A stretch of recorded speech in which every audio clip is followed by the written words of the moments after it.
ভারতের শেষ রাস্তা ধানুষকোডি, তামিলনাড়ু। ভারতের শেষ রাস্তা ধানুষকোডি, তামিলনাড়ুর রামেশ্বরম দ্বীপের এক প্রান্তে অবস্থিত একটি সুন্দর এবং ঐতিহাসিক স্থান। ধানুষকোডি ভারতের তামিলনাড়ু রাজ্যের পাম্বান দ্বীপের দক্ষিণ পূর্ব প্রান্তে একটি পরিত্যক্ত শহর।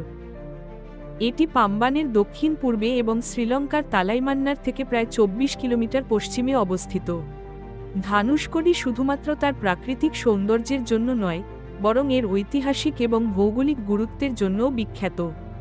ধানুষকোডি ভারতীয় উপমহাদেশের দক্ষিণ পূর্ব সীমায় অবস্থিত।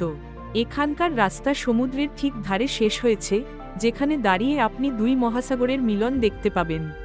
সমুদ্রের নীল জলরাশি, বালুকাবেলার সৌন্দর্য এবং নির্জন পরিবেশ এই স্থানকে প্রকৃতির অপূর্ব সৃষ্টি করে তুলেছে। স্থানীয় পৌরাণিক কাহিনী অনুযায়ী ধানুষকোডি রামায়ণের সাথে জড়িত। ধানুষ